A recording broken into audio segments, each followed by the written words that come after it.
Welcome to the Town of Highland Beach Town Commission meeting. Today is Tuesday, January 21st, and it is 1:30 p.m.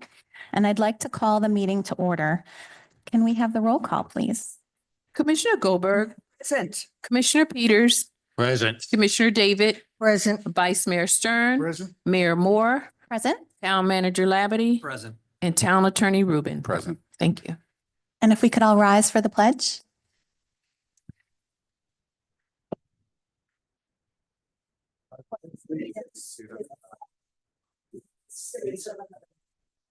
To the republic for which it stands, one nation, under God, indivisible, with liberty and justice for all.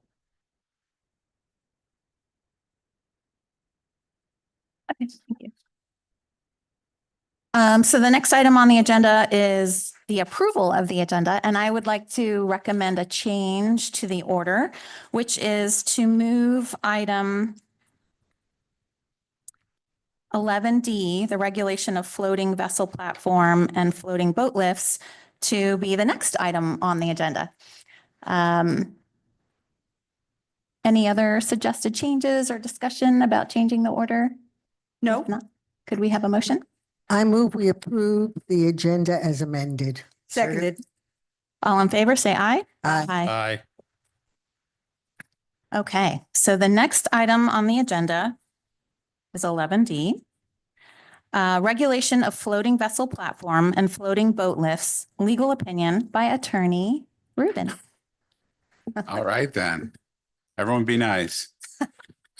Okay, so when we were considering the changes to the accessory marine facilities, the issue of the floating vessel platforms came up.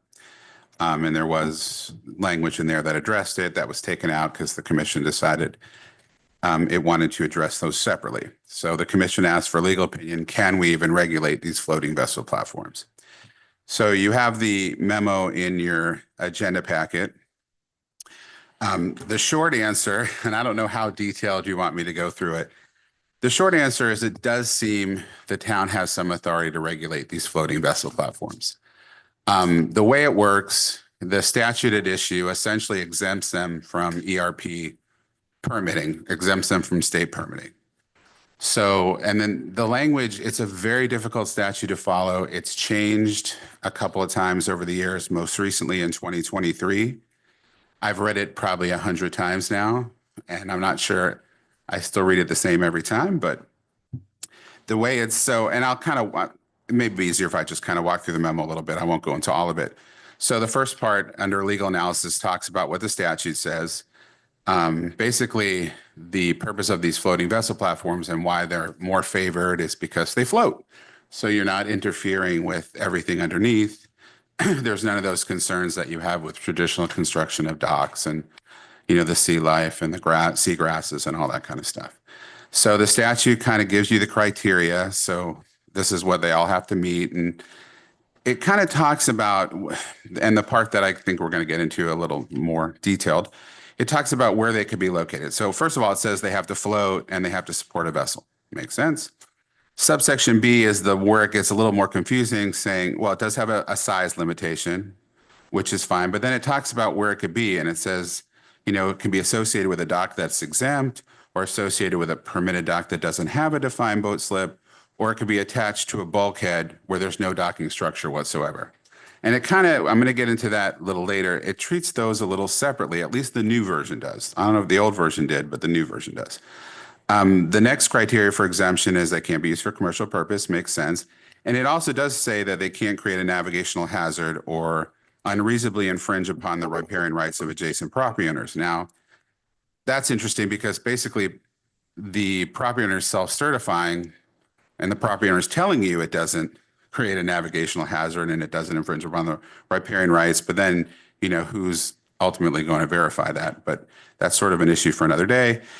Minimize adverse impacts to submerged lands. And then the other one doesn't really apply here. So I kind of go through what the statute says, and the statute says, you know, if the owner qualifies for this exemption, and then it says with the exception of those structures attached to the bulkhead, the structure may not be subject to any more stringent permitting requirements, registration requirements, or other regulation.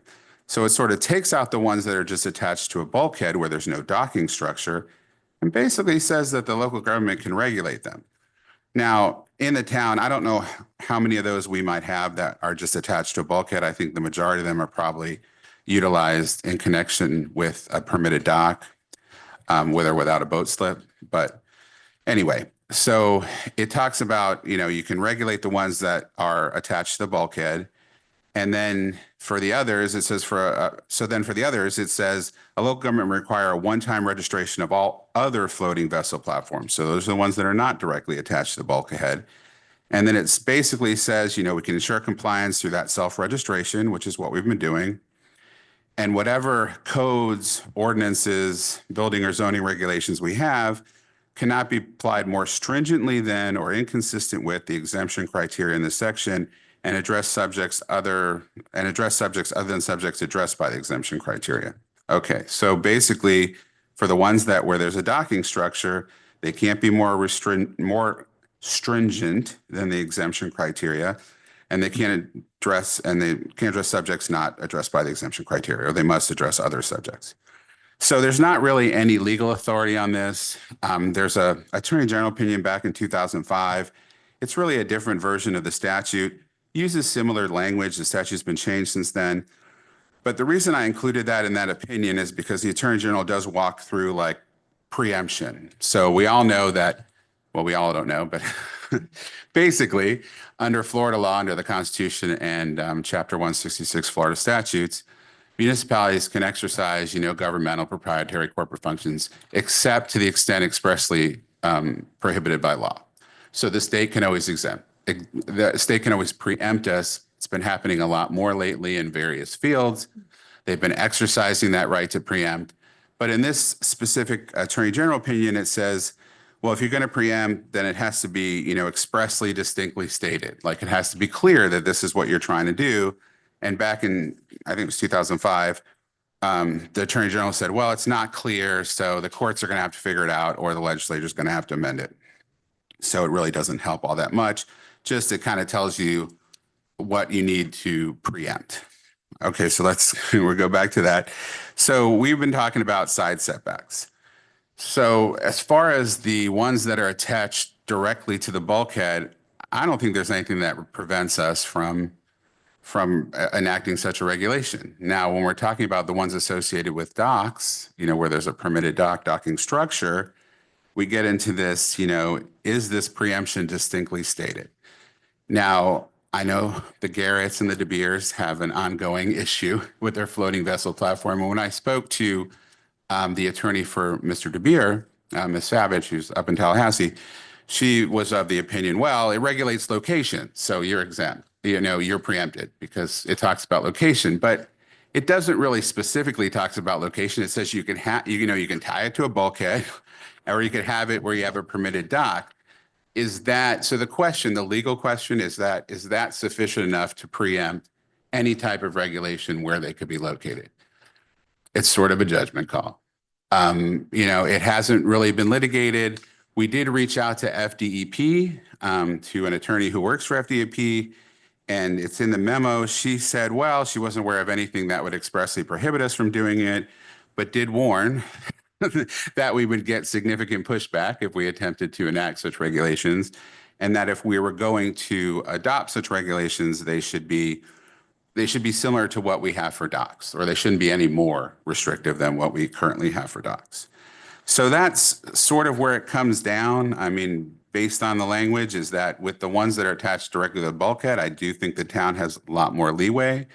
For the ones that are attached where there's an existing dock, a permitted dock, boat slip, it's a little less clear, but if the town is going to move forward with some type of regulation, we would need to show sufficient justification, and we would need to make sure that they were no more stringent than what we currently require for docks.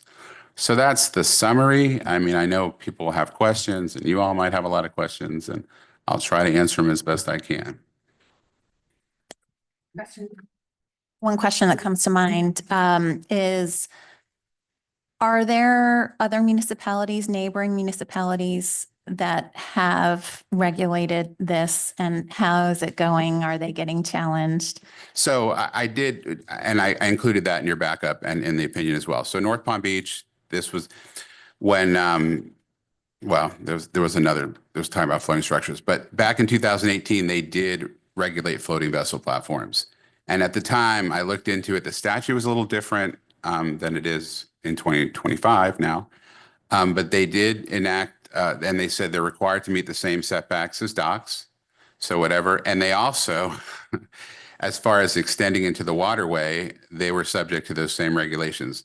North Palms is set up where they do have, the mooring piles, and the dolphin piles can only be so far into the waterway. Any structure can only be so far in the waterway.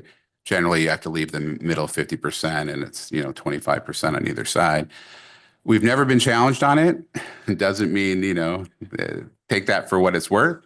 It's never really been an issue there. I don't know, maybe we don't have, we have many more canals than we have in Highland Beach and in North Palm Beach, but there doesn't seem to be the proliferation of them there. There are a fair amount I've seen as driving around, but it just hasn't been challenged. So, yeah, I guess I was thinking we could have questions and then open it up for public comments. I have two issues. One is the idea that if we have 25-foot setbacks and somebody will use this to get around that, I have an issue with that. But the other part is if you are blocking somebody's use of their waterfront. And that to me is a bigger issue. And it's also, if the only way you can get your vessel on and off this floating platform means you have to go in front of somebody else's dock, does that preclude them from having a boat? Well, that's all interesting questions. So, and that's why I read that language in the exemption, because the exemption itself, when you have to execute that self-certification, you have to certify that it doesn't create a navigational hazard and it does not unreasonably infringe upon the riparian rights of adjacent property owners. So ostensibly, if you are unreasonably infringing on the rights of the riparian rights of adjacent property owners, or you are creating some type of navigational hazard, then you should not be entitled to the exemption. But it never really says, well, is that then up to the town to police? Now, we did, and this is all public, I'm not calling anyone out. We did have the issue with Mr. De Beers' platform initially because it was too large to qualify under this exemption. Right. Now, he did qualify under a different exemption where he had to actually go get under the general permit and did do all that stuff and it has now been permitted and all that. But, in that case, we felt like, well, the town has to regulate that. It says it can only be so big. How could we just ignore that? So, we initiated a code violation case and it's since been resolved.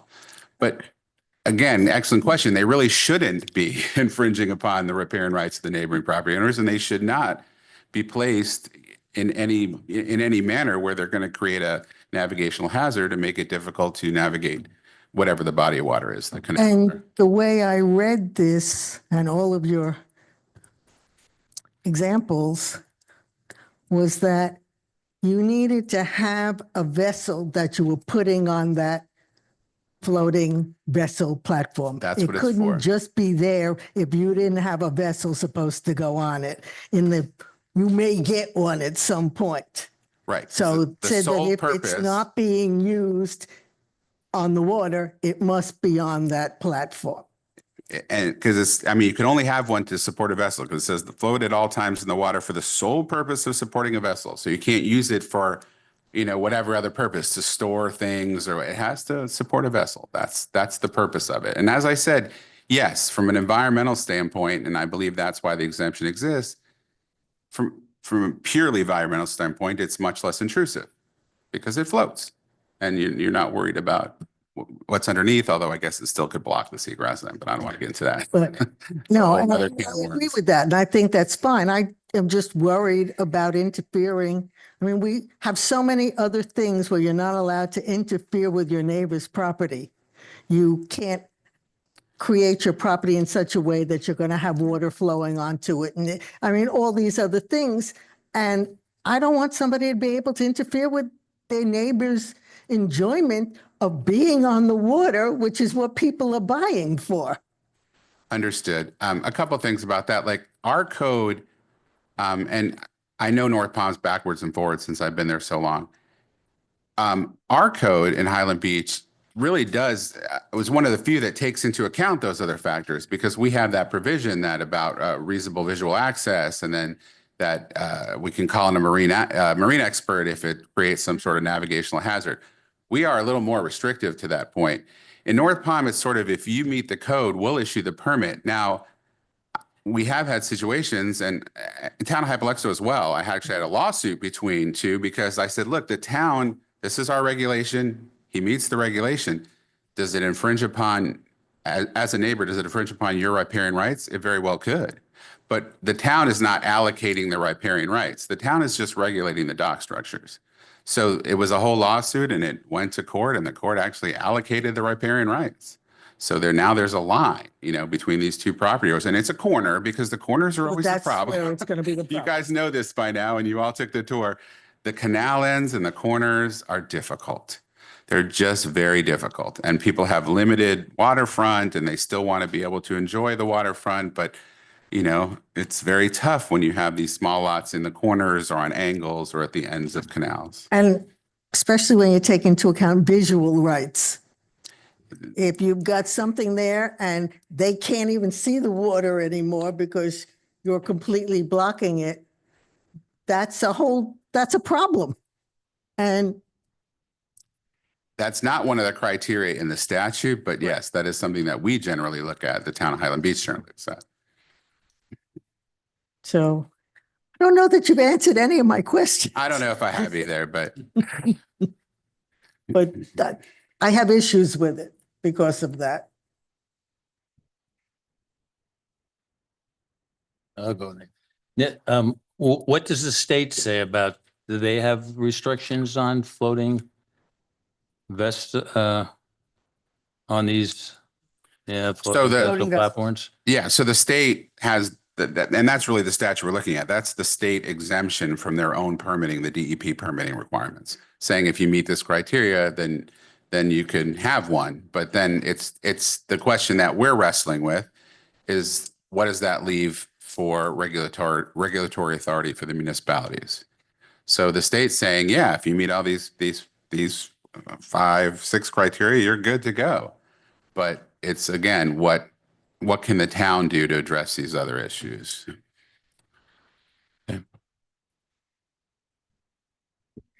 Five. So has this been challenged in court in any fashion? I that have you not mentioned it? found, no, I have not found anything. And as I said, it's sort of changed the stat. They keep changing the language, but they keep changing the language and tweaking it, but not really making it any more clear. It's a very, I mean, as I said, I've probably read this and I'm not exaggerating 20, 30 times at this point. It's just it takes a few times to even digest what it's saying, just to parse the language. It's just written in a very difficult way. I wish the legislature would be more clear in what they're trying to say or what they're trying to guard against, but we're stuck with the language that that we have. Can you contrast what we have now? Oh, we don't With- regulate the floating vessel platforms at all now. We do require the one-time registration, the self-certification, and that's all we have, but we don't regulate the location at all. And so that's where the genesis of this whole issue is, the commission expressed some concern about, the setbacks and as Commissioner David was saying about interfering with the property owners. And then, the theory being if you have some sort of setback, you're less likely to interfere, either getting on or off or just blocking the view once the boat is on it. It depends on, a lot of people use these for, and I think in North Palm, it's much more common they use them for personal watercraft, jet skis, because it's easy to drive them right on and, get them off. But they are used for boats as well. And boats have a much higher profile and cause more obstruction. I know when you have a boat on a dock, you can in essence parallel park it. But if you're pulling a smaller boat onto a floating vessel platform, You're only going in one direction and then backing out in the same direction. You're not going up and over Mm-mm. this platform. So that creates other kinds of problems. It can. I see, I join you, Evelyn, what you've raised, their issues. I'm interested to hear what what our neighbors say. Well, I think we And- have the vice Yes, mayor of who course. might have some course. comments. None at this time. None at this time. Yeah, I'm also interested to hear public comments as well. So I'd like to open it now for public comments. Greg, state your name and your address, please. You know the drill. I think I remember how it works. Comes back quickly. It runs a little over 3 minutes. Please indulge me. I can answer some of your questions at the end that you asked, by the way. Greg Bobby, 1092 Bell Lido Drive, former vice mayor and also formerly a part owner of a marine construction company. I'm presented to you guys with a petition today with a large number of residents who are strongly opposed to any sort of side setbacks and floating vessel platforms or for boats. We got 75 signatures in the petition, all from the Bell Lido neighborhood, 70 properties and 6,245 feet of waterfront. There are 49 platforms in Highland Beach. 15 of those owners didn't get a chance to sign our petition yet, so we know we're going to get more signatures as well. 47 of the 49 platforms are on canals or lakes in Bell Lido. Only 2 are on the direct intercoastal, and those are really for kayaks and paddle boards. In your package, there's a red tab. We got a ton of these wet signatures. It's a giant mess. The red tab takes you right to a spreadsheet of everybody's so you know who all the residents are.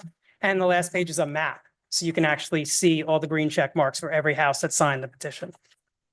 All right, so what do the Bell Lido waterfront residents generally want? The vast majority of the waterfront owners want to be able to use their waterfront, not look at it, simply look at it. The residents want the ability for kayaks, jet skis, paddle boards, and small boats on their floating vessel platforms. It's much more for that than it is for the bigger boats. They've got to go in the side setback area. That area is critical.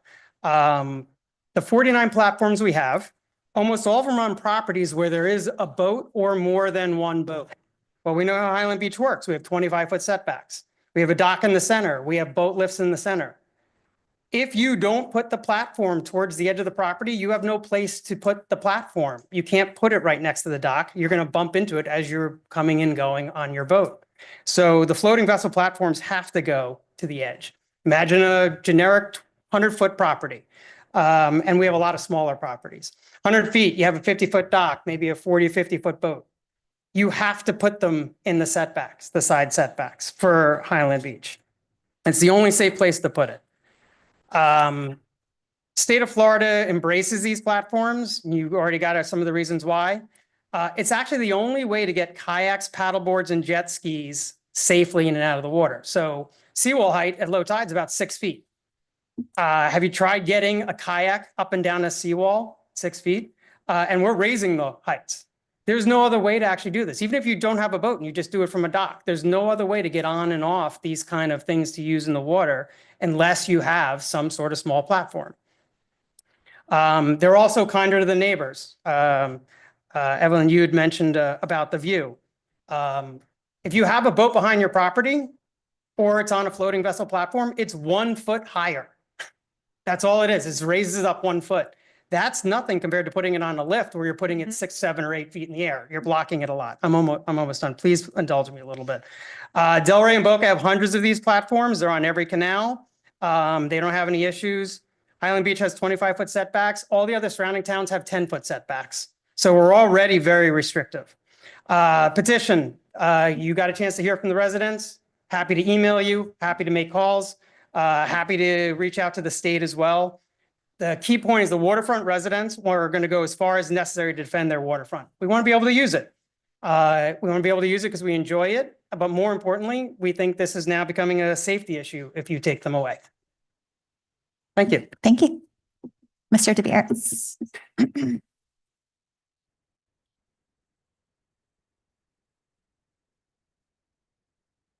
Good morning, everyone, and thank you for your service to our town. My name is Martin De Beer. I'm at 4307 Intracoastal.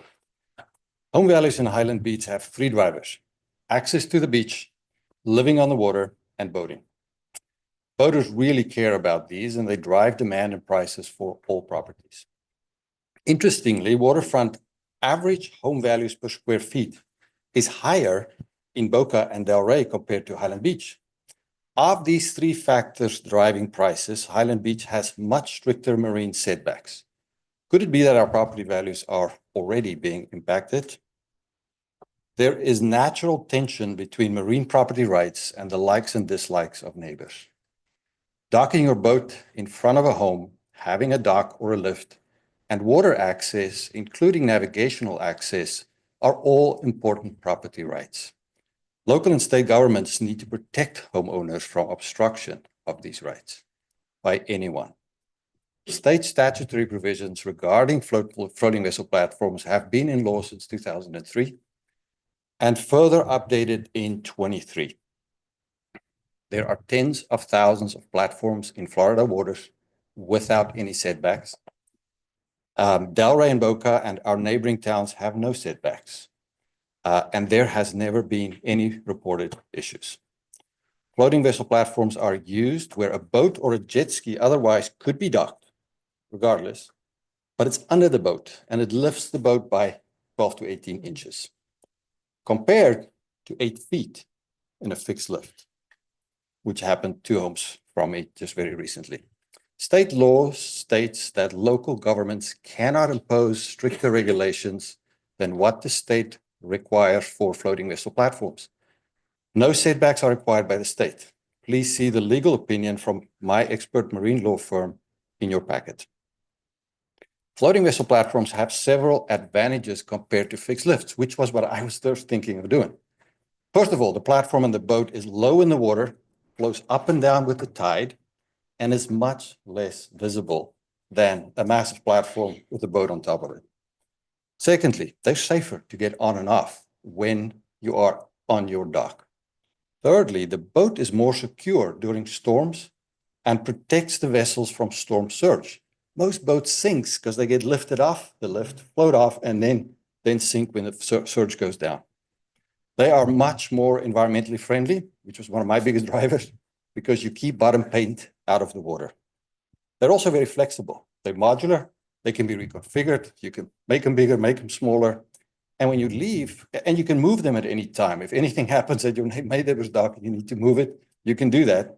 And when you leave or you sell your home, you can take it with you. It doesn't become a permanent fixture. Almost done. My recently acquired center console boat and platform is positioned where my boat would otherwise be docked. I obtained a permit from the state following a rigorous review. The permit was challenged by a neighbor and then unexpectedly dropped about 10 days ago. I was left with tens of thousands in legal fees defending my state-issued permit. I intend to protect my property rights to the fullest extent of the law. I respectfully request that you heed the strongly held views by the 75 petitioners and many more we haven't talked to today. Thank you so much. Thank you. Who's next? Sure. Do we need to bring the, You can get that, Mike.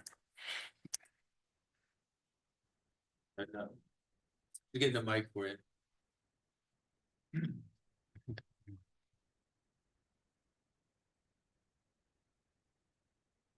Like I should think. could you state your name and your address? I know Eugene Garrett, I right? think we could determine or come from the attorney's letter that Highland Beach has the power to regulate platforms. They already have determined that the platform adjacent to us, our corner lot, is too big. The building department was wrong when it said his hands were tied when it was given the one-page application for the platform. The town needs to enact a code to provide for restrictions for property lines, for the size of the floating dock, the depth over that go into the lake, and setback from the side setback. The attorney for one of the boats has misrepresented the location of the platform by submitting diagrams that do not show that the platform is over our property line. It's been like that since July. And, the submitted diagram over the property lines, a diagram showing that it's within the property line, when in essence, it's over the property line. 3 times, when they made the application, when they appeared before, the Department of, Environmental Protection and, this hearing, they've submitted documents to this board, that the floating dock is not over the line, or it is over the line. They are now saying in this, part, that this is not a dock, it's a platform. If you look at,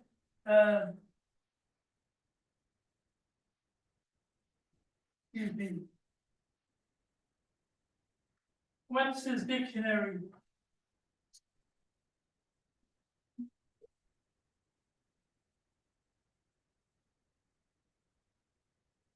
It said the dock is a structure extending along shore and out from the shore into a body of water in which boats may be moored. It also says a dock is a place as a wharf or platform for loading and unloading materials, which happens when you come back from a trip, you unload. You load where you're going, and a dock, it says a landing place for boats. I'll speak. But could I just, one further thing? This is not a statute of limitation issue.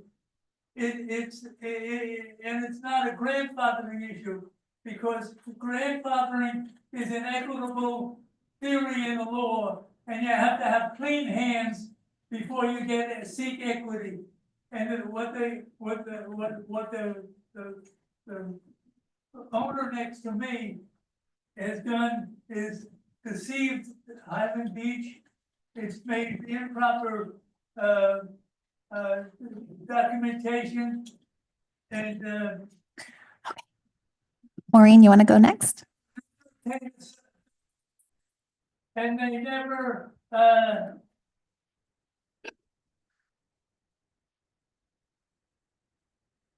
they started the before the permit. That's it. I'm sorry. Okay, I'm Maureen Garrett. My daughter is listening to this from Houston.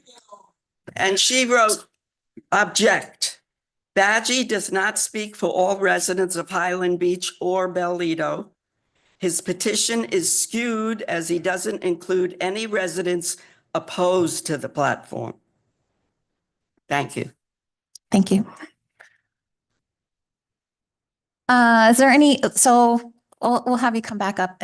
Let's see if there are any other, Ron, you want to come up?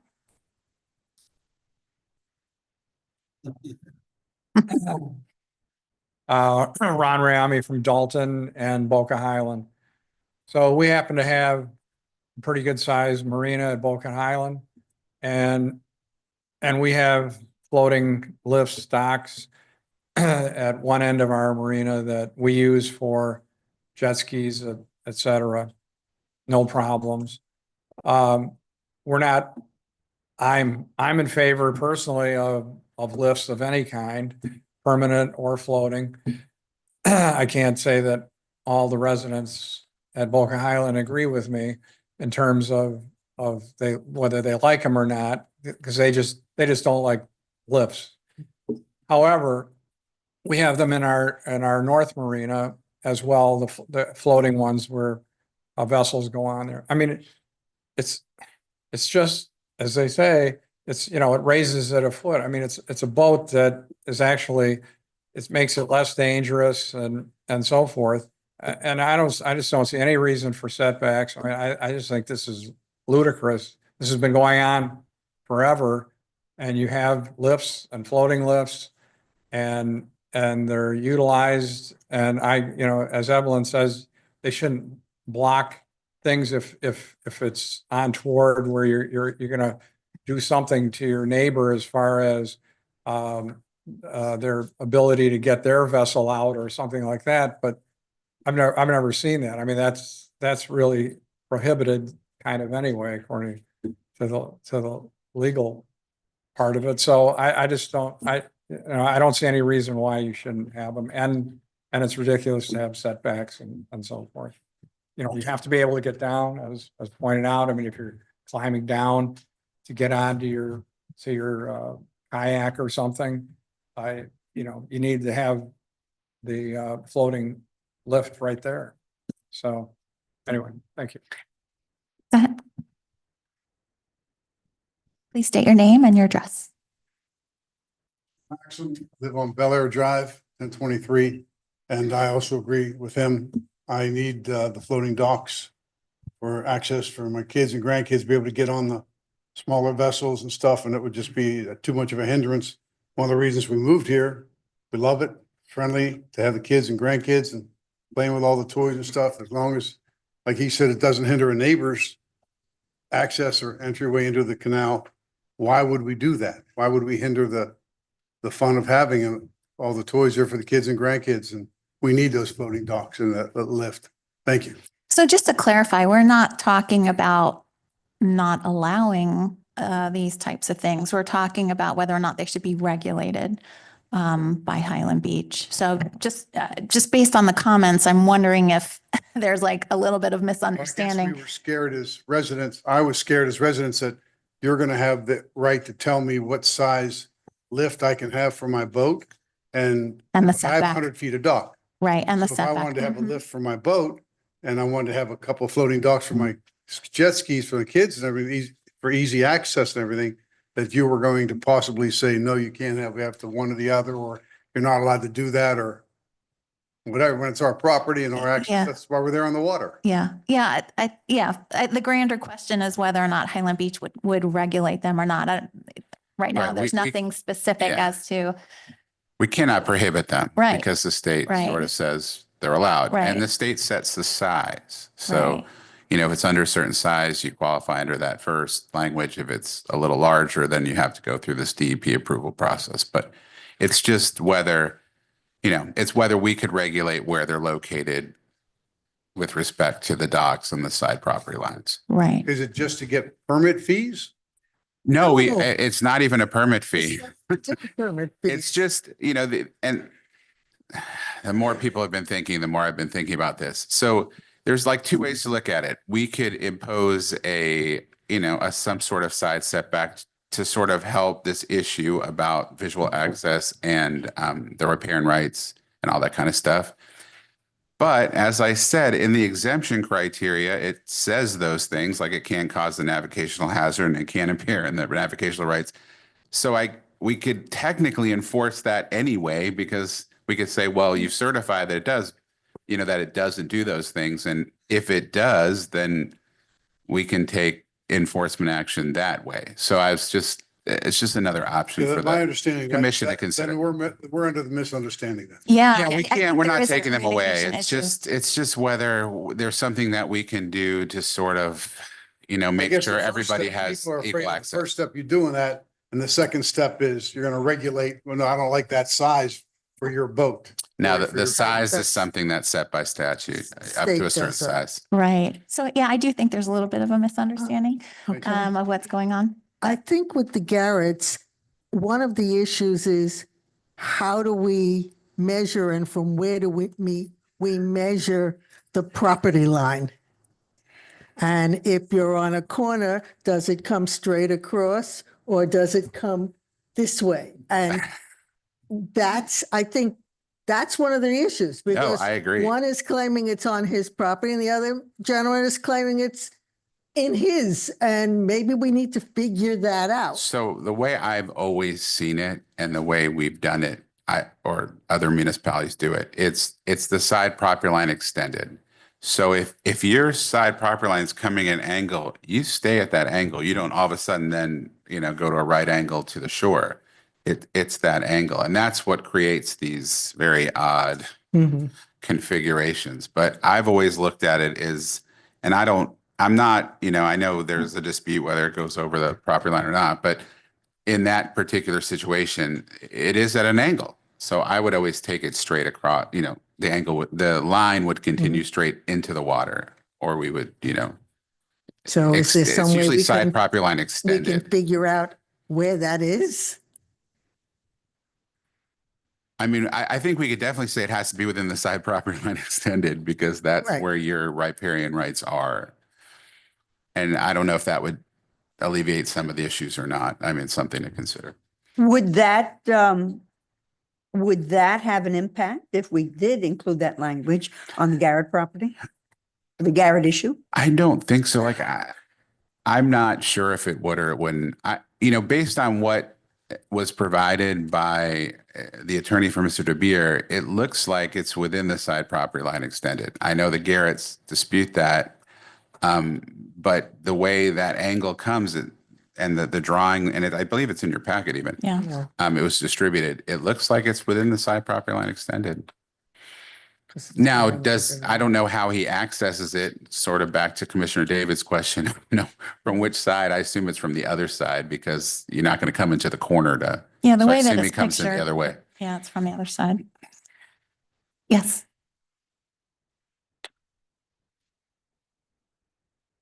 Mark Cavas, 1001 Bel Air. I helped get the petitions, and not only did I get no one who said they were for the more restriction, they were shocked that it had been established at 25 feet. The only pushback I had is people didn't believe me that the town was going in this direction. That's where. And it as is. far as limiting the use of the boats that this guy was talking about, in effect, you are limiting it because the people in fourplexes that have 100 feet and they have 4 units, they can put 4 25-foot boats. With this restriction, you're taking away so much space, they're going to be down to 2 boats. And that is really, people buy these fourplexes in these so they can get to the water. And the town is just adamant that you don't affect the rights. So just to clarify, this is more of an information, we asked for a legal opinion so the commissioners have not, I mean, maybe Evelyn has kind of said some stuff, but none of us really have formed an opinion yet about these floating platforms. Right. This has nothing to do with mooring a boat. Mooring a boat is completely different. And this is why I really feel like we have some sort of miscommunication that's going on. This is not about mooring a boat. This is not about, the town is not moving in any direction. We have asked for a legal opinion to get an understanding if Highland Beach even has the ability to regulate these types of things. That's all this is. And I appreciate everyone coming forward. It's awesome. I love it. I love hearing all the feedback. I am so glad that people are engaged. I really am. But I do think we need to understand what the issue is, which is whether or not Highland Beach can regulate floating platforms. And this is just a fact-finding mission. We are not leaning one way or the other. We're really just discussing it at this point in time. But when people hear the government is looking at regulating something as important as voting, it's very rare that you gather on the street and say, isn't it great they regulate? I totally feel agree. so much- And like I said, I'm so glad you all are here. I really am so glad. Okay, the gentleman back there.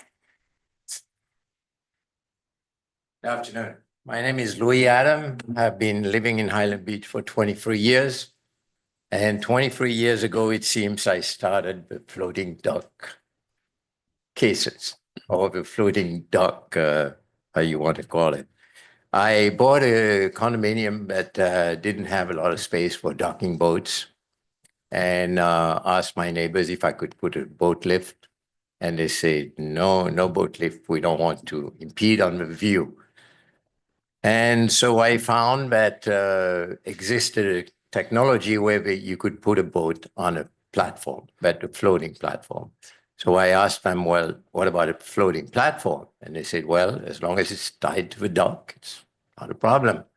And at the time, there was no rules and regulation on floating platforms, pretty much anywhere in the US. I was one of the early ones to buy these jet dock.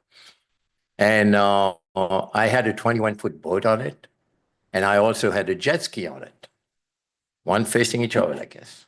And I would come out of the platform, obviously in front of other people's property. Well, the canal doesn't belong to the property. It belongs to the federal government, belongs to the state. It doesn't belong to the property. So as far as coming on the platform from the water, I don't think the town can regulate that, even if you have to go in front of somebody else's property. The other thing is, I sold that small 21-foot boat, eventually bought a slightly bigger boat, and that boat had what you call steps in the hull. And we don't really glide on platforms very well with these steps. So I had to put the boat docked in the water. And then I'm now using my platform for a kayak and a paddle, a stand-up paddle. The thing is, when you look at the water from the property, now that my boat is floating next to the platform, you don't even see the platform. You never see the platform. You see the water, you see the boat floating in the canal, just like any other boat that would be docked at the dock, but you don't see the platform. So the fact that you would need a setback for a platform is, to me, I don't see why. I don't see any reason for it. And I personally think, I don't think the town should regulate them at all. Okay, thank you. you very much. What do we do if we have two neighbors who bring their platforms right up to the property line? Good question. Same thing. Well, same if you have a boat. Well, yeah, I mean, But we you have can't- these. But you can't bring the boat all the way to the end of the property Yeah, line. you can. You can go right up to the side property can. line. That's the I way mean, it we is. have boats that are Yeah, yeah. very Absolutely. close. Yes, the lady back there. Sorry, I don't know your name, trying to get to know everyone. Hi, my name is Barbara Zaneri, 4320 South Ocean. I had absolutely no intent to be standing here today. But I do want to say this because I can hear how important this is. I'm quite busy, as I'm sure everybody else here is. And so I do want to make sure that you guys take into account that everyone showed up for this. And I do want to say, I do not believe that there is a miscommunication or a misinterpretation. If indeed you guys regulate, as you may be thinking about, I realize you're not there yet, it will prohibit floating docks for some of us here. And we are adamant that we do not want that. I will also say that in sitting here, I'm hearing a lot about how Highland Beach, which I love, by the way, actually has different restrictions than maybe some of our neighboring towns on setbacks. And so now I'm thinking that maybe we should be looking at that and figuring out why are we more restricted than our other neighbors? Thank you.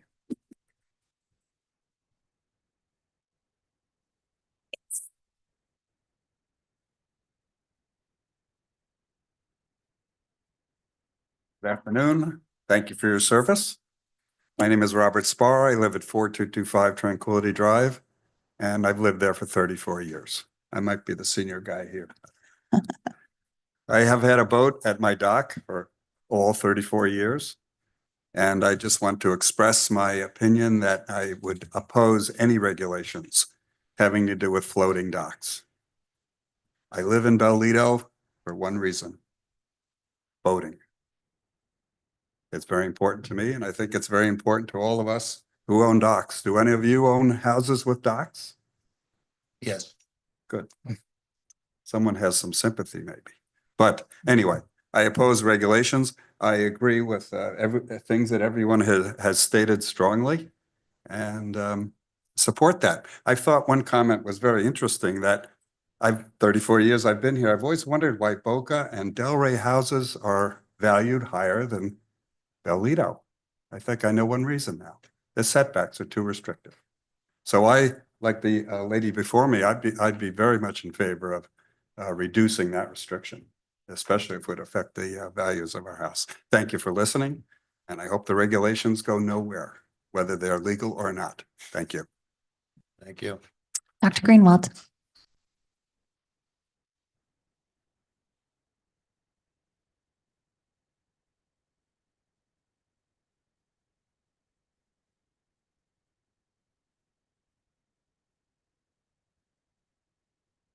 Rick Greenwald, Tranquility Drive. Nice to see some of my friends and neighbors here. If I had known that this was going to be this kind of a turnout, I might have mobilized some support for my opinion. I was apparently, even though I live in the neighborhood, I was not given an opportunity to see or decline to sign the petition that so many of my neighbors apparently signed. This discussion has clearly come a long way from when we were first told, no, there's no way this can be regulated, to yes, there are ways that this can be legally regulated should the town decide to do so. Which doesn't mean the town should decide to do so. But I believe that there are reasons why floating docks, floating platforms, not to be outlawed, not to say that they're necessarily a bad thing, but that they should be regulated. There is a neighboring town that was not cited by Mr. Rubin, Lighthouse Point, where I pulled up their ordinance. It's only a 3-page ordinance, but it regulates setbacks for floating lifts, floating docks. And it does so specifically under the terms that A, they may be a navigational hazard, which we've discussed before.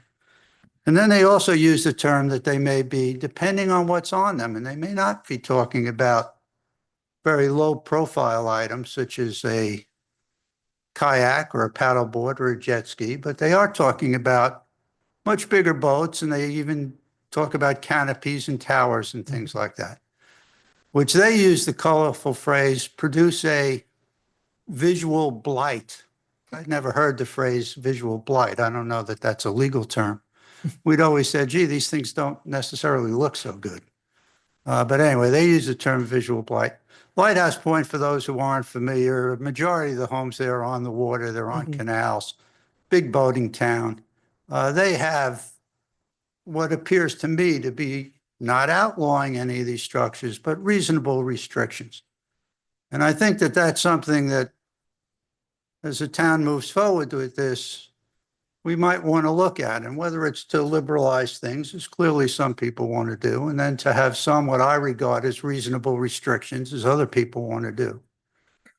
To go back possibly with a small ad hoc group and see if we can hammer out some sort of a compromise and make some kind of sense for Highland Beach.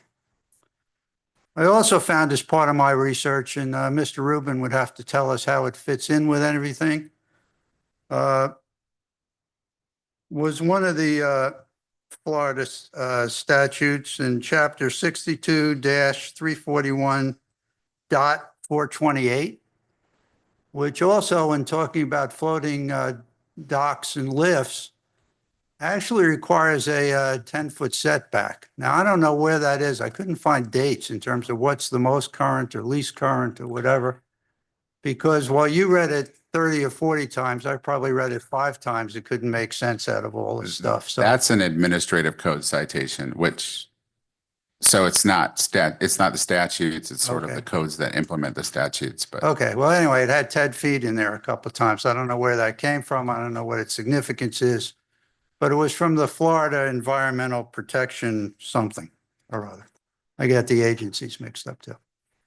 So I think that kind of that's where we are.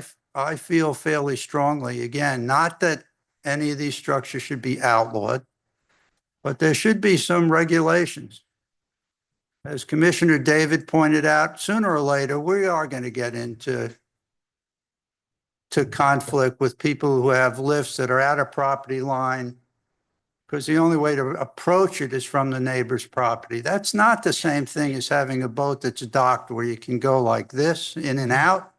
These have to really be approached parallel in order to get on the lift. It's a whole different setup that people who own boats are familiar with. But in terms of how one can access a lift versus just docking. I think much of this we've gone over. It is, I've said multiple times, my opinion that there should be some reasonable regulation of these floating structures, again, for both visual for the neighbors and also for navigational safety purposes.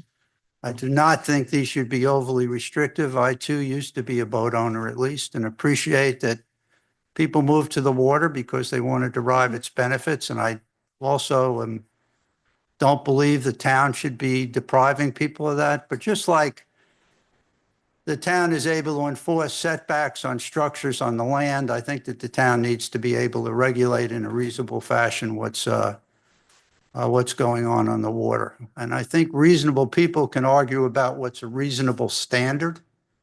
But we can all, I think, as reasonable people, agree that there should be some sort of a standard. The best way to approach that, again, I would consider putting a small group of interested and hopefully knowledgeable individuals together to discuss this, possibly come up with some recommendations, and then bring it back forward through the usual ordinance approval process through the Planning and Zoning Board and then back to the commission. Thank you for your time. Thank you. Thank you. Any other comments? Well, I don't know, do we take repeat or should we discuss before we have more people? I guess I have more things to say. Oh. Okay, yeah, sure. I've been a boater for 30 years, and I want to set the record straight on a few things that was said here. First and foremost, the drawing you have on your packet was done by a draftsman from our attorney firm. They're a marine law firm, and my platform is absolutely not across my property line. If you look at that satellite image, or whether you look at a survey, we made sure when it was installed that it is not. If it ever, there is an issue with any side neighbor, that's why it's so flexible. It's tied off with ropes on the dock, and so it can easily be moved back and forth. It can easily be reconfigured and made shorter or longer if need be. Secondly, we didn't go to the two neighbors that we know their opinion of, Mr. Greenwald and the Garretts here, but we went to everyone else. And 99% of neighbors we knocked on the door that opened up signed the petition. And the petition is just saying, we don't want any change. Our neighbors around us does not have setbacks, and they have hundreds of these, and it has never been a problem. When you dock on a lift, whether it's a floating vessel platform or whether it's a fixed lift, you cannot come in at an angle. You have to come in parallel to your neighbor's dock, drive onto your lift, and then you get raised up. I just want to be clear about that. I actually have a video of my neighbor across the bay, him backing out of his fixed lift and floating all the way in front of his neighbor and then takes off. That is part of boating. Now, in the case of the floating vessel platform, I actually do come in at a 45-degree angle. Once I touch the dock and it starts pushing down, then the boat maneuvers and it goes in. You cannot do that with a fixed lift. I had a captain, we had a captain. He navigated into the corner, absolutely no problem. Certified captain, we have it all on video. So there is no navigational hazard as far as my floating vessel platform is concerned. Lastly, I just want to say, when you think about these jet skis especially, which is the predominant use of floating vessel platforms, they all sit at the end of your property. They cannot sit on the dock because that's where you put your boat. And so any side setback there will cause a lot of issues for a lot of people. Lastly, I just want to say my specific platform, I moved back as far as possible. It is 15 feet from where the property line runs into the water. That's where the platform starts. And then the boat is set back another 12 plus feet from there. I especially did that to minimize the impact on the corner lot. And I could have gone on a full lift that would have been in the middle of my dock and the boat sitting up 25 feet in the air. That would have been horrible. But I took the time, I made the additional investment, I went through the permitting so that I minimized the impact on my neighbors. And I can only float off on one side. So I hope that's helpful. I just wanted to make sure everyone understands. Thank you. Thank you. So I'm ready to make a comment about how my opinion on all this. I just don't think we have a consensus among the neighborhood about whether to regulate these or not. I mean, we have several people who are in favor of regulating them. I think we have many more people who are not in favor of regulating them. I think the legal opinion shows that it's very muddy. It's clear as mud as to whether or not we can regulate these. So I personally am in favor of letting the state deal with this and not changing Highland Beach's authority to regulate these things. So basically status quo is what I'm in favor of. I don't have an issue with that. I just want to make sure that people respect their neighbors. As far as I'm concerned, you should be able to do anything you want on your property. You pay a lot for it, but you cannot impact your neighbor's use of their property because you wouldn't want them to impact yours. As far as having setbacks affect your value, I don't believe that.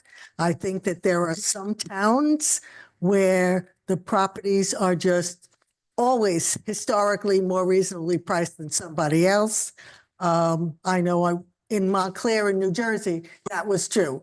A house there is going to cost you less than a house even in any of the neighboring towns. That's the same house. So I don't think the setback makes a difference. And I was in boating for 45 years. When you're looking at a house and you're looking at the dock, I don't know that you go in and say, gee, what are the setbacks? I'm not sure that that's a question people ask.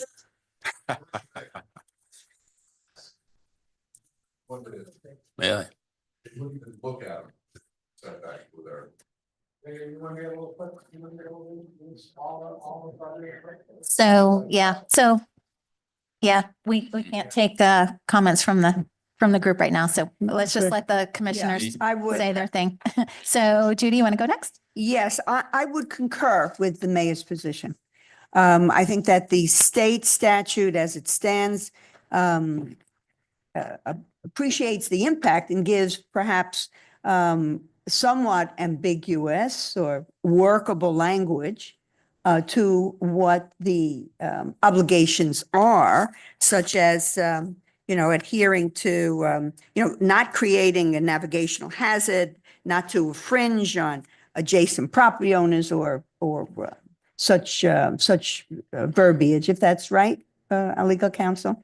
And I think that we would probably be left incorporating that language ourselves. I mean, that's, general applicable language. So I think that we should leave it alone for now. Yeah, Commissioner Peters? I agree, concur with the mayor. It's difficult. Everybody wants to enjoy the water and have their crafts, and people want to enjoy the views. I'm just kind of curious. I mean, most of these platforms, and Greg probably could answer this question, or we're just talking about kayaks and canoes and small craft, right? It's not the major. I mean, how many big boats are there for this floating vessel? So if you want to come back. Oh. Greg Bobby, 1092 Belvedere Okay. Drive.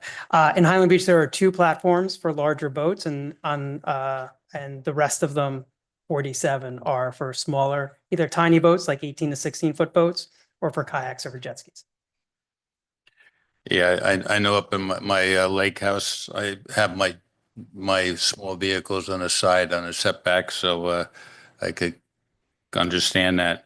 Yeah, I think the state should do this, and we shouldn't get involved, and everybody to enjoy their watercraft, their views, and their grandkids and kids in the water. That's why I moved to Highland Beach and live on the ocean. Every day I can see the water and jump into it. So, yep, I agree with the mayor. Vice Mayor? I agree with Mayor's position. Okay. So do you need a motion or anything like that? We will not take up this No, issue it was any just- further. Yeah, it was just discussion as to whether we Right. wanted to move forward. Well, thank you for the legal opinion, for the You're welcome. thorough analysis. Unfortunately, Very welcome. it led to a muddy, not much of a clear direction on what we could do. Thank you to everybody coming out. Really appreciate that. We really value your opinion. The consensus of the residents is really important to us. And, I guess the direction we've taken in the past is unless we have a consensus, we typically don't make a change. It's usually the consensus is what drives our decision. So thank you very much. And I'll be tapping you guys in the future for future topics as they come up. So thanks. Okay. So moving on, any public comments on any other topic?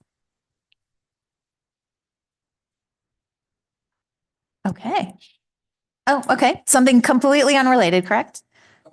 Okay, excellent.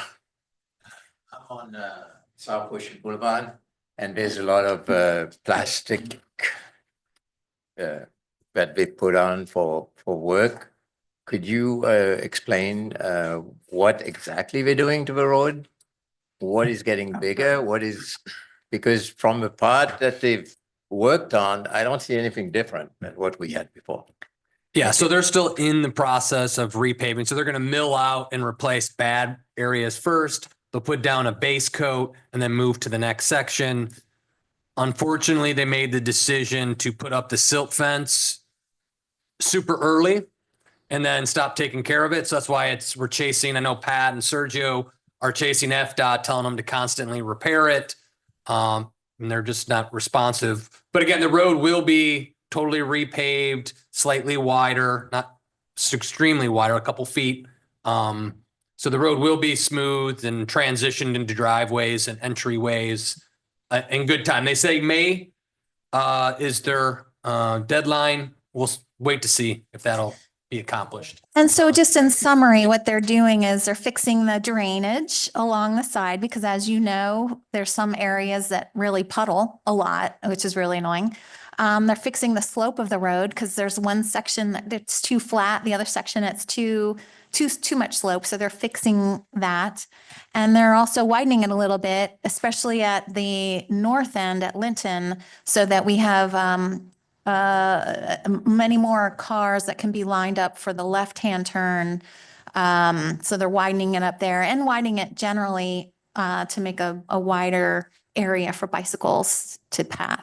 So it's going to be like so much better, but yeah, we're going to suffer for a few more months. I believe the turn lane will be 3 times. Three the times size what it it is now. That's So I think what it's, they said. yeah. Bicycle lanes will be 5 feet. Yeah, And so I- it can accommodate 3 cars now and it'll go up to like 9 or 10 cars, something like that. Oh. So it should be much Yeah. improved and it will look so much nicer, but And I think that plastic and the plastic bags and then the plastic orange thing is to show them where they're not going beyond.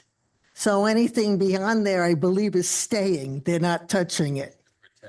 Correct. They haven't touched some of the shrub lines too, as much as I thought. So I don't know if that's still coming. So that's anticipated that some of the, what is that stuff called? Like just right on the edge of the road, kind of, what's that?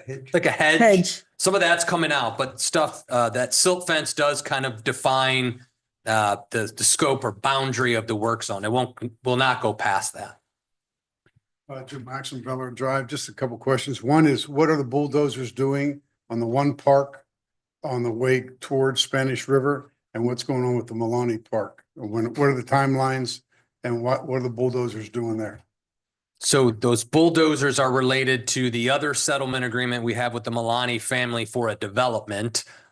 Jeff and I, the building official, spoke this morning. It appears they're spreading millings, whether or not they're from our road, but they're putting millings down. They are in the permit process.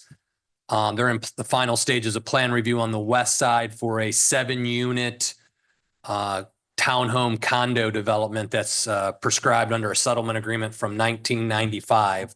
So they're meeting those deadlines. And then just to let you know, on the east side of the road, where the Milani family has their historic home, that's coming down and they're putting in 3 units as prescribed by the settlement agreement. The park, it's in the design phases, going through traffic evaluations.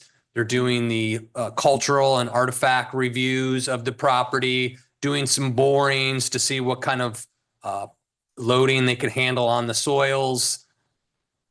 So I think that's more like a 2-year window, but they're still moving forward with the park. The mayor's provided some updates recently. She and a couple of residents have been invited to meet with the county commissioner to look at possible aesthetic improvements and design alternatives, but a park is, as we understand, coming. So Yeah, so hopefully sometime in the first quarter of 2025, we'll get some preliminary designs of what the park will look like. And so the county has said that they'll give us an opportunity to weigh in on the design of the park. And I can tell you the architect that they've chosen seems really excellent and knowledgeable of coastal parks and all the issues around coastal parks. So I'm optimistic in the design that they will come up with. So, yeah. That's okay. Another comment, please come to the podium.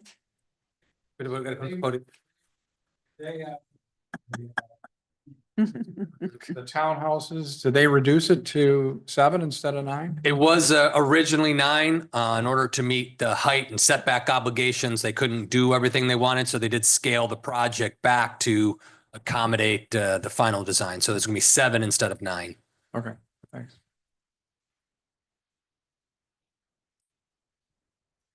Seeing no additional public comments, we're moving on to ordinances, the real exciting part of the meeting. So we'll have public comments on each one, and which will be limited to 3 minutes per speaker. The first ordinance under item A, ordinance number 2025-001, amending the town zoning code, chapter 30, relating to home-based businesses. This is a second hearing, and it is a second reading, and it is a public hearing. And this is an ordinance of the Town Commission of the Town of Highland Beach, Florida, amending section 30-67, uses permitted, special exception, and prohibited uses, and section 30-131, definition of terms of chapter 30 zoning code of the Town Code of Ordinances to rename the existing home occupation use to home-based businesses and modify the regulations to ensure consistency with state law, providing for the repeal of all ordinances in conflict, providing for severability and codification, and providing for an effective date. And the first reading was at our last meeting on December 17th, 2024. Take it, Ingrid. Take it away. There have been no changes to the ordinance since you all reviewed it on December 17th. Second. The actual memorandum that was provided to you on December 17th still stands. It's on page 17 of your packets. I'll be happy to go over it, but again, as you may recall, this particular ordinance will put the town regulations in compliance with state statute with regards to home-based businesses. As I previously mentioned, in December, we currently have home occupation regulations. So we're striking all of that out and proposing new language, which of course is compliant with the statute, which is also included in the ordinance. And I'll be glad to address any questions, but anything you may have for the second reading, we have to address. Well, I have a question. Would this incorporate a resident in a primary, say it's a primary residence, not in a condo, so it's separate unit, so to speak, that has frequently rents out their property. So we're not dealing with a condo that is subject to limitations set forth in their documents. Would that? Like a vacation. Yes. I'll just put the town. No, that's a separate regulatory scheme. This is people who, Preemption? and preemption. But this is for people who are actually conducting businesses within their residential unit dwelling. I unit. just wanted to clarify that for the record, yes. I wasn't here on the 17th when it was taken up the first time. No problem. And they must live there, right? That's, okay. Regulation, with regards to people that can work. They could have 2 employees. Right. And there's restrictions as to equipment and whether it can be seen from the street and things of that nature. Yeah, the gist of it is that it should not change the residential. They did loosen the restrictions. You know, many towns had like, you couldn't have employees. It can only be the person who lived there. So the state loosened the restriction, but they did emphasize that it shouldn't change the residential character of the neighborhood. So that's why you can't see the commercial, equipment and all that kind of stuff, and the signage. You can still impose your general sign regulations. So it seems to just incorporate and comply with state regulations on the subject matter. Yes, ma'am. Thank you.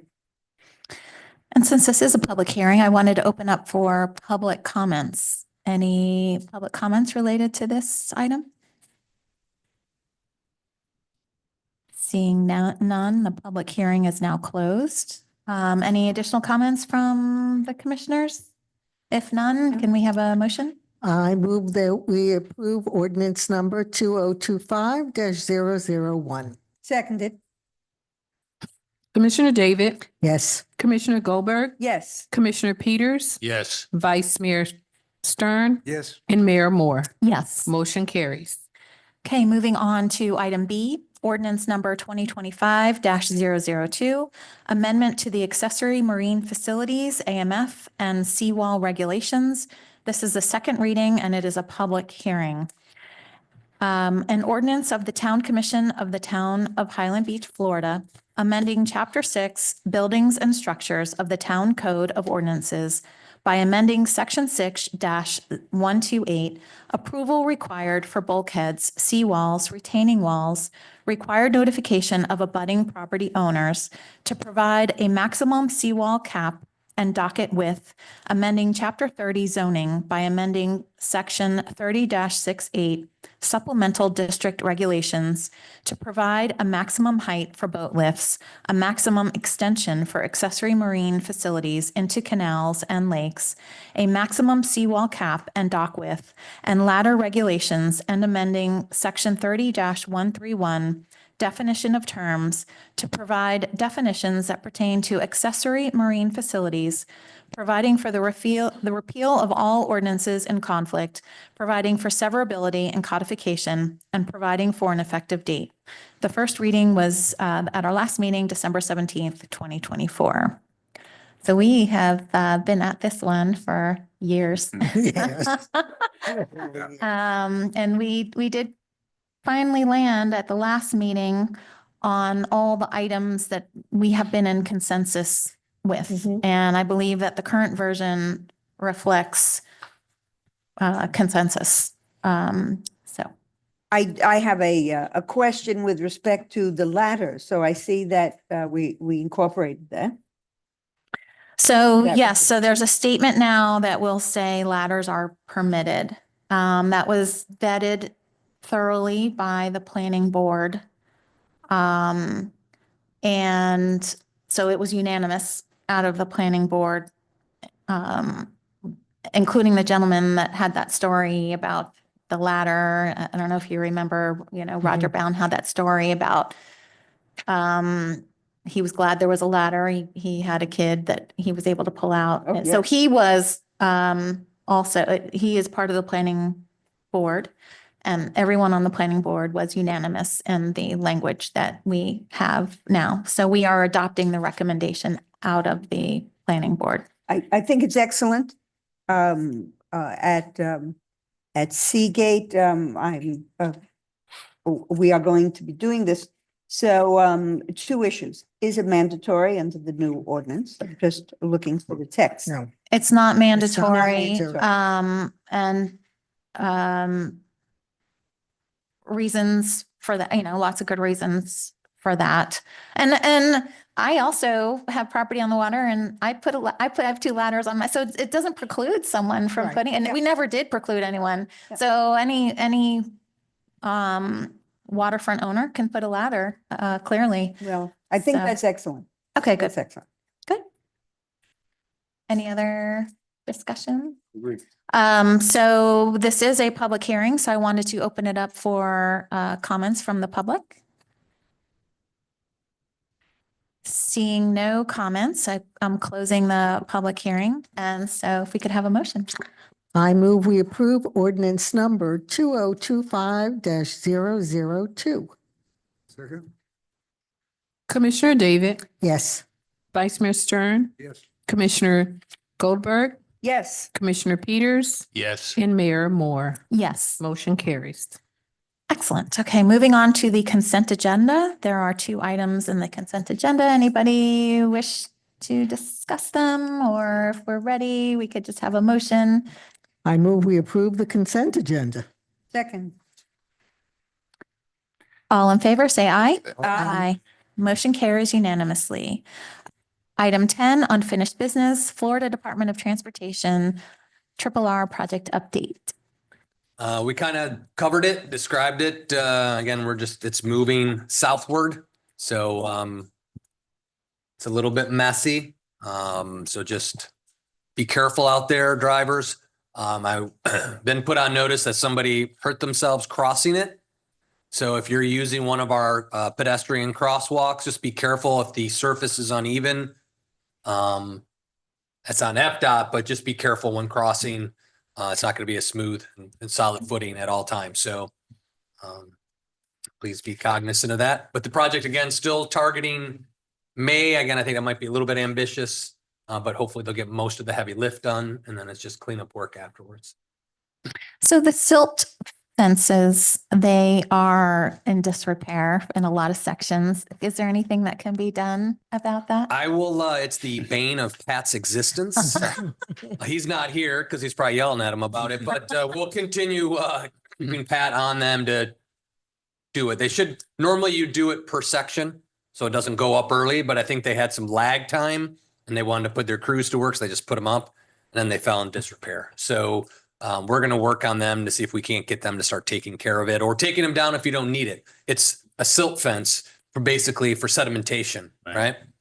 And some of those are uphill, so I've not seen sediment roll uphill. So it usually comes downhill. So if it's into the work zone and maybe spots where we don't need to put it back up. But like you said, I think Commissioner Davis said it's really they're using it also to demarc work zone. But yeah, we'll get it. It's pretty unsightly, so we'll get them to try to clean that up. I just want to give everybody a warning when they're doing the one way in front of your condo, don't pull out, make sure you see the traffic going, Yes. because that happens a lot. I have that. And when the zone they're working in, you shouldn't drive in either. And I've seen that a lot. So Yeah, try to yeah. stay on the traveled lane. I think some people, because the equipment will space and they'll just cross through and drive in there. So I saw people taking their beautiful cars over freshly laid tack. And that's just going to fly up into your wheel wells and get stuck on the bottom of your car. It's not usually the best thing when you have a really expensive car. So just be careful. Stay on the paved, non-work areas. Also mentioned about the bicyclists and them directing at times bicyclists to go on the walking path, which is a mistake, which should not be done. Very dangerous. Yeah, we're still working to see if they're directing it. I think sometimes bikers do it on their own just to keep on so they don't have to wait. They kind of do their self-directed, but we've been in contact with Chief Hartman to make sure to remind them not to direct. You know, if you have a helmet and a padded seat, you don't need to be on the sidewalk because you're moving way too fast. So hopefully we'll try to keep them on the road. Oh, but with regard to that, do they otherwise, I mean, even if we weren't on the construction, they do have the authority to be on the sidewalk? They do. Generally, I would tell that, again, with so many driveway cuts, that pathway is probably built for, 6 miles an hour type speed, 8 miles an hour. You go much faster than that, you're going to have a lot of conflicts, not only with pedestrians, but cars coming out of their driveways because you're flying down there. Doesn't give the driver enough time to at least check their spots that visual triangle to make sure someone's there. So if you're riding at high speed, you should never be on the sidewalk or shared use pathway because it's just not built for such speeds. Yeah, I think when they build the bike lanes and they put the symbol bike on it, then the bikes will have to be in their lanes by law. It's busy out there, so just be Well, yes, careful, Chief. everybody. Be careful. And we just heard this morning about several recent Yeah. accidents where people were on bikes and were killed. Yeah, it's a little more frequent. We're seeing them here in town. We've had a few bikes, cars, pedestrian conflicts. Luckily, they're not that bad just yet here in town, but it's happening more often. So just be careful when you're out there. Next item, sanitary sewer lining rehabilitation project. Yeah, so our internal work group has been meeting, and this is to get the state revolving fund loan, which is that low interest, 0.5%, 1% loan to do the sewer lining project. We got our proposal in from Baxter Woodman, who's going to be the engineer of record for that and kind of shepherd this project through the state process. We're meeting tomorrow to take our next steps. Skender and Sergio are on the lead. Madison, Pat and I are kind of helping. But we're going to be on course to make that August application date. Baxter Woodman is aware of all the steps that they have to do. So we're full speed ahead, making great progress. Excellent. Great to hear that. New business, resolution number 2025-001, a resolution of the Town Commission of the Town of Highland Beach approving and adopting the 2024 revised Palm Beach County Local Mitigation Strategy Plan and providing for an effective date. Chief, you want to give a little update on what the LMS is and why it's important and what it means? It's his favorite topic. That was sudden introduction. Glenn Joseph Fire Rescue. Yeah, the LMS allows us to become in compliance with the latest state update. The county approves that process. They rewrite their LMS to match the state's requirements, and then that LMS is then sent to the state for approval. The county has approved their LMS. The state has approved the county's LMS. Now it's come upon all the municipalities within the county to update their LMS to reflect what the county has already been approved. So that allows us to apply for grants and other funding mechanisms. So it's imperative that we fall in line because it gives us opportunities that will not be there if we do not adopt it as the municipality. I'm in favor of that. Any other discussion? No? I don't think we have a choice. Yeah, I know. That's right. Thank you for the update. Go ahead. You want to make a motion? Yes, I move that we approve resolution number 2025-001. Seconded. All in favor, say aye. Aye. Motion carries. Resolution number 2025-002, a resolution of the Town Commission of the Town of Highland Beach, Florida, providing for the permanent retention of all public records relating to building permits and land development applications and approvals, providing for conflicts, providing for severability, and providing for an effective date.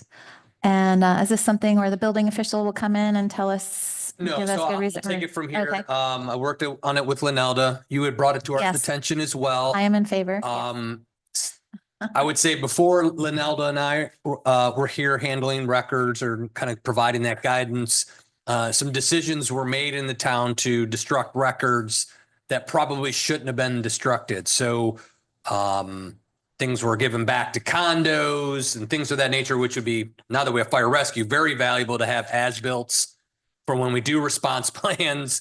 We no longer have that. Some residential records.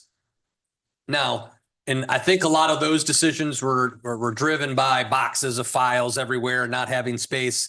Storage space is cheap, and Mark's on the ones and twos in the back room. He's been teaching me all these years, storage, terabytes of storage cost us nothing. So to start saving these critical records beyond what the state at times will prescribe as that timeline on that retention schedule. So we're looking to just for zoning, planning, building permits, we're just going to keep everything. So as we move forward, we'll know when homes were repaired, what work was done, setbacks, zoning approvals, appeals. Some of that stuff's already said it should have been kept. It wasn't. So we're just taking that next step and kind of saying we're going to hold those records. Are the records now are all digital? Mostly digital. We have Laserfiche, which is our records repository or storage. Some of the other items through our building software program that has cloud storage, unlimited backed up cloud space. So again, storing records has become so cheap and easy. So we just want to make sure we're, really covering our bases to make sure we have these moving forward, especially with larger homes, more unique homes, different spaces, big condo redevelopments. We should keep track of these records, recertifications if the state was to ever come in and say, did you do it? And where are the files of the records? So we're going to keep those. Real estate transactions, it does help with that as well. So when you buy a property to know what's been done and when. So we're just going to go ahead and keep all of those records and be easy to pull that up. Great. Not for me. I have one question for clarification. Are we maintaining abandoned or withdrawn permits? Because if they are abandoned or I mean, I guess if withdrawn, they never come through, we never issue the permit. I think open and expired permits need to be retained. Yes. Absolutely need to be retained. I'm asking from a records custodian perspective because the law says 80 days. And it clearly states abandoned or withdrawn. So we can clarify that in the record. So that way we make sure we retain them or we destroy So them. MGO would keep that as an incomplete and then it would say it was canceled. So their initial application materials would be whatever stored uploaded online and then say the contractor, the homeowner decided to stop. We would still have those digital records from that application. So we're gonna. We're going to keep them all. We're going to retain it. Yeah, I would keep it all. Yeah. As the custodian, I need to leave a footprint for someone coming behind me. Right. Yeah. Yeah, for a permit that was issued, for sure, needs to be retained. So are you saying someone who made an application and then just didn't, like they started an application, but just didn't complete the process and didn't get a permit issued? Yes, that's, I've seen it in my time here where they've had it where it was a file. And on the front of it, it said canceled or withdrawn.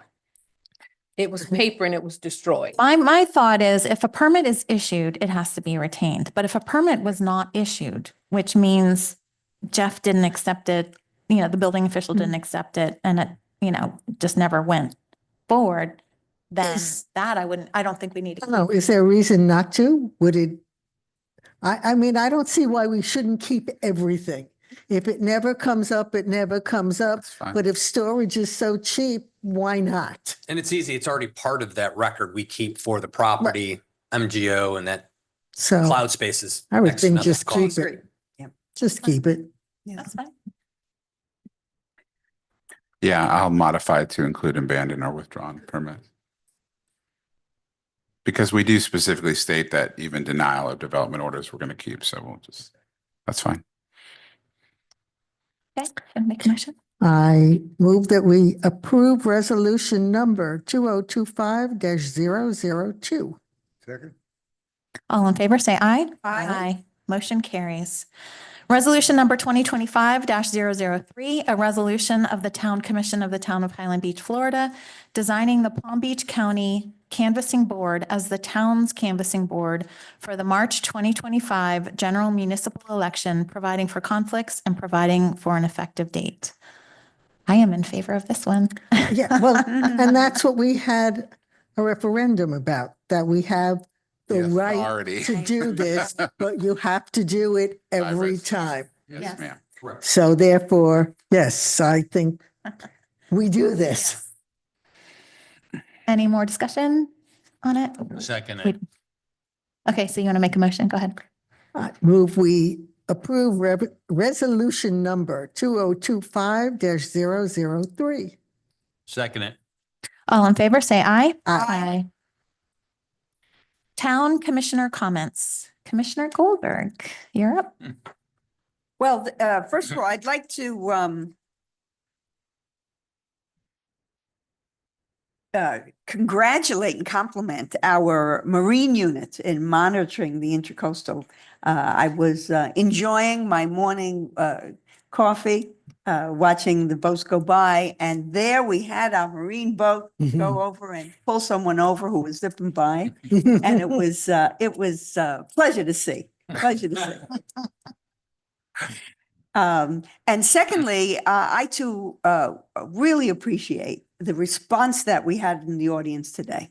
I think it was exciting that our residents are actively involved in the government, in what's happening in our waterways and our community. And I encourage it, wholeheartedly. I know we discussed how can we communicate and bring the town members in. And so however this was disseminated, the information about today, if it was other than just sending our routine commission meeting, but I just wanted to compliment the community in coming forward and letting us know how they feel. And that's it for me. Yeah, I feel the same way. I thank everybody for coming out, and we're here to listen to you and do what you say. We're here because of you. So thank you for all coming out, and have a great day. Well, I want to send my heartfelt thoughts to Californians that we have hurricanes, but we don't have anything like the devastation that they are having out there, which is just unbelievable. It's neighborhoods that are rubble. And I think Jeff should send them a note on how to fast track permits and building, because from what I've heard, it could be 5 to 10 years before some of those places are reconstructed. And it's just horrible. And congratulations to Commissioner Goldberg on her engagement. Thank you very much. Yes. Forgot that. And hope everyone had a wonderful New Year. Thank you. Hey, just a quick update on the electric vehicle charging. We had a presentation at the BCA this morning from the head of City Vitae company, and it was pretty good. And Chief, it might be a good idea to get a copy of the presentation because I think it's of interest and they explained it pretty well what they're doing. The one that we're installing at Highlands Place will be fully installed by the end of this week. It should be operational, and we'll see, and I'll monitor it, and I'll tell this body how it's going and what's going on. So thank you. Nothing for me. Moving on to the town attorney report. No, ma'am. Okay, Thank you. thank you. Town manager. Yes, how to get people involved. There's two ways always. Tell them you're going to raise their taxes and you're going to impose a regulation. Tends to get them going pretty quickly. But I try to avoid that because some of those neighbors were mad at me. So on that front, managers monthly will going out this week. So just keep your eyes out, correct? Yep. The next meeting will have the 30, it's expired, the gas tax. There's a resolution we passed to support or partner with the county to collect gas tax revenue. It's kind of rudimentary, but we have to do this every 30 years. The county has agreed to hold the cost share. So it's basically 66-33, kind of break the municipalities get to 33, of course. But we do get some of those dollars to help with paving our roads and stuff. So it does help. So I'll be bringing that forward for resolution for you all to consider. There's the board appreciation luncheon for all our board members, board and commission members. Please keep an email, look out for an email that came from Jackie, our deputy clerk, kind of getting your orders for menus. That's February 13th. That's at the Delray Sands.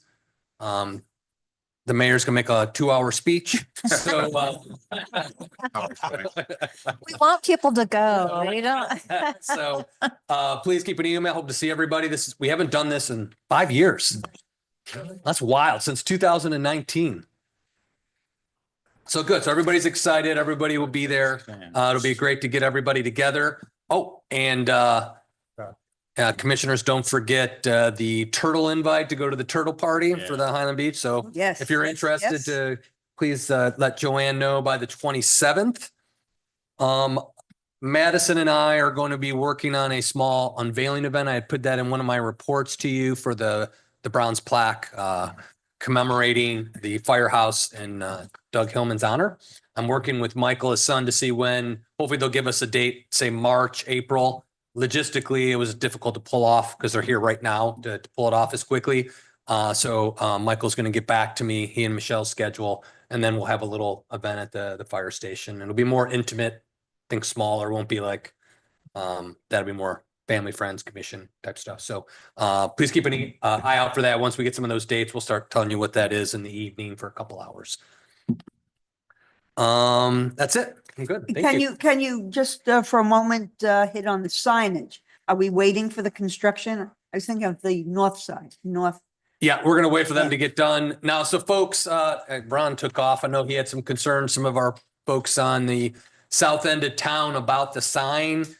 That's dictated by FDOT. So that's why it's on that angle. Okay. So you're never gonna see, right, when you guys leave there, you can never see leaving Paradise. It's kind of buried. The north end's going to be kind of similar, push closer to we're going to try to work, Pat's going to try to work his magic with his friends at FDOT to see if we can't, split the difference and kind of keep it more centered. But yeah, we're waiting for that construction to be done because they're working so close to it. And then we'll go back through and put the lights and the landscaping and the like in. So soon, very soon. Okay. Okay, moving along to announcements, board vacancies. We have some vacancies for the Board of Adjustment and Appeals Board and Code Enforcement Board. Meetings and events upcoming January 29th at 11. We have the Natural Resources Preservation Advisory Board. February 4th is our next meeting at 1:30 in the afternoon for the Town Commission meeting. And February 5th at 11 a.m., we have another meeting of the Natural Resources Preservation Advisory Board. There are no board action reports. And with that, we can adjourn. Thank you very much, everyone.